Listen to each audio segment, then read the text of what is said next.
আসসালামু আলাইকুম রহমতুল্লাহ। প্রিয় দর্শক বন্ধু, আপনারা সবাই কেমন আছেন? আশা করি আপনারা সবাই ভালো আছেন। কিউএনএইচ একাডেমির আরও একটি নতুন ভিডিও পর্বে আপনাদেরকে জানাই স্বাগতম।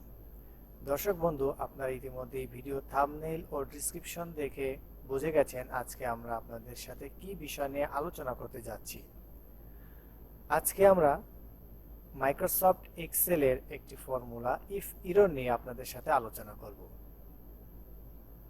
তবে তার আগে একটি কথা, আপনি যদি আমাদের চ্যানেলে একজন নতুন দর্শক বন্ধু হয়ে থাকেন তাহলে অবশ্যই আমাদের চ্যানেলটি সাবস্ক্রাইব করে দেবেন এবং পাশে থাকা বেল আইকনটি প্রেস করে দেবেন যাতে আমাদের সম্পূর্ণ নতুন ভিডিও সবার আগে আপনি পেতে পারেন।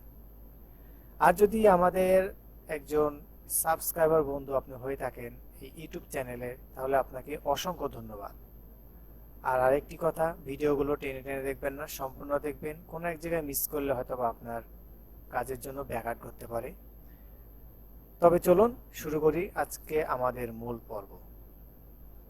আমরা একটি মাইক্রোসফট এক্সেল শিট ওপেন করে নেব। তো আপনাদের দেখানোর সুবিধার্থে আমি এখানে কিছু ডাটা আগে থেকেই করে রেখেছি। একটি টার্গেট ফাইলের অ্যাচিভমেন্টের শিট করে রেখেছি। তো যে ফর্মুলাটা দেখাবো সেটা হচ্ছে ইফ ইরর। সেটা হচ্ছে যে ইফ ইররের ফর্মুলা।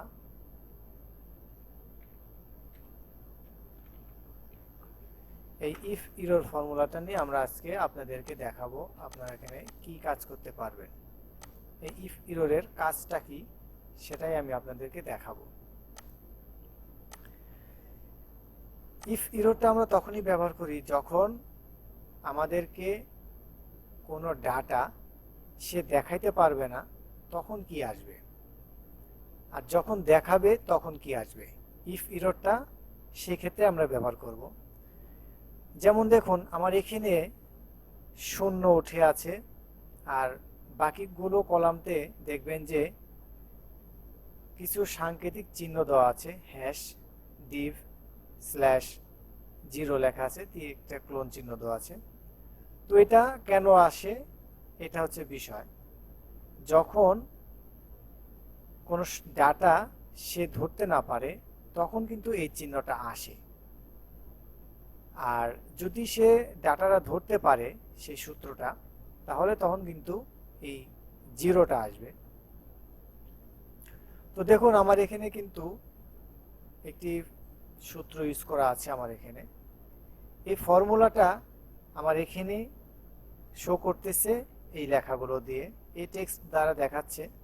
আর এখানে কিন্তু দেখুন আমার একটি ইফ ইররের ফর্মুলা ব্যবহার করা আছে, যার জন্য সে কিন্তু এখানে জিরো দেখাচ্ছে। অর্থাৎ সে যদি ডাটা এখানে উপস্থিত নাও থাকে সেক্ষেত্রে সে জিরো দেখাবে।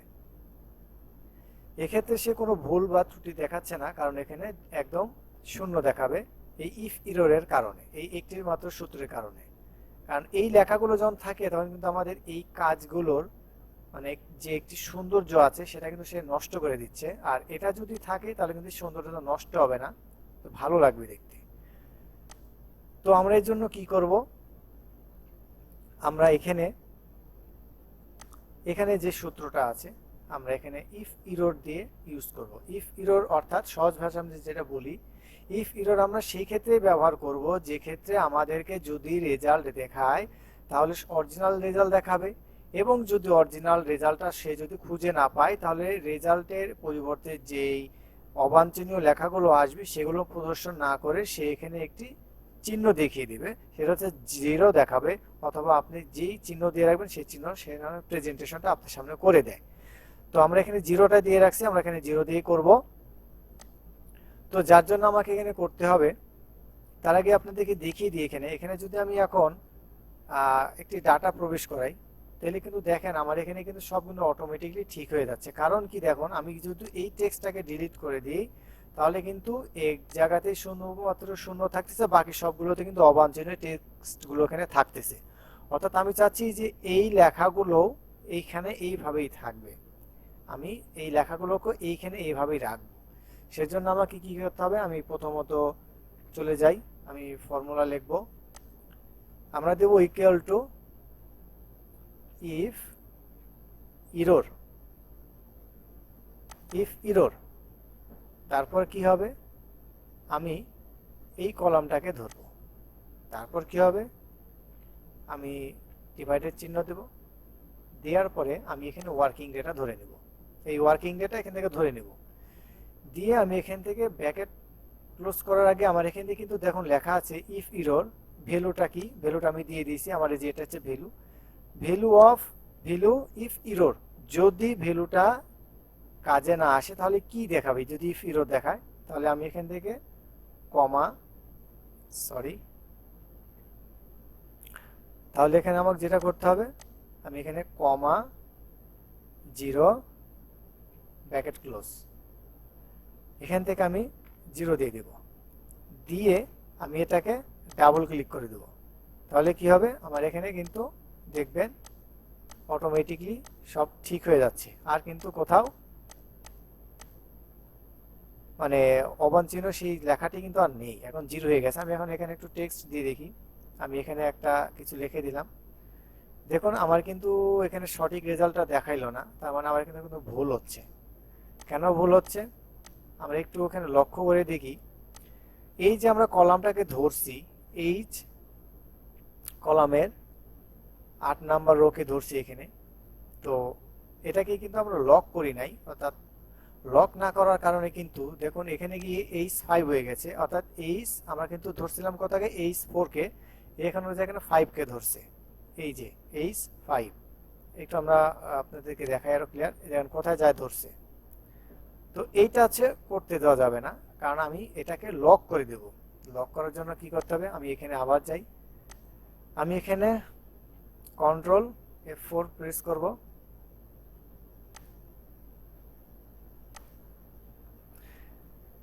আমি শিফট চেপে কিবোর্ডের 4 চাপবো, তাহলে আমার ডলার সাইন চলে আসবে, সেম এটারও তাই ডলার সাইন চলে আসবে, দিয়ে আমি এখন রিটার্ন দিয়ে দেখি,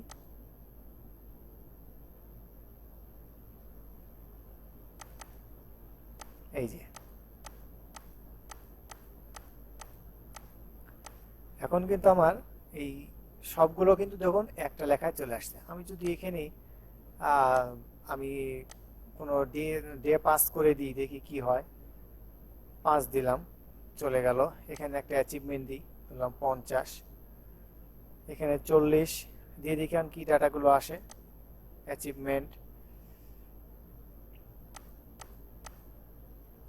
আমরা এখানে যাব, আমরা এখানে সূত্রটা লিখব, ইফ ইরর, আমরা এটা লিখলাম, লেখার পরে আমরা কোন সেলটাকে ধরবো, আমরা এই সেলটাকে ধরবো, যে ডিউ আছে, এই ডিউ অপশনে ক্লিক করব, ক্লিক করার পর আমরা হচ্ছে ডিভাইডেড চিহ্ন দেব, দেওয়ার পরে আমরা এই সেলটাকে ধরবো, যেহেতু আমাদের ওয়ার্কিং ডের সাথে এটাকে ভাগ করতে হবে, কমা 0, তার আগে আমাদেরকে এখানে কিন্তু ডলার সাইন দিয়ে সেলটাকে লক করে দিতে হবে, দিয়ে আমরা এন্টার প্রেস করব, করে আমরা এখান থেকে এখন ডাবল চিহ্ন চাপবো, তাহলে আমাদের এখানে অটোমেটিকলি এই রেজাল্ট শো করে দিবে। এই যে আমাদের এখানে আর কোনো সমস্যা হবে না, ইফ ইরর ইউজ করার ক্ষেত্রে আমাদের এখানে অবাঞ্ছনীয় যে লেখাগুলো থাকবে টেক্সট, এগুলো আর আসবে না। তো এভাবেই আপনারা এখান থেকে সুন্দরভাবে কাজ করতে পারবেন। মূলত আজকে এইটাই ছিল আমাদের ভিডিওর মূল টপিক, আমরা ইফ ইরর নিয়ে কীভাবে কাজ করতে পারি।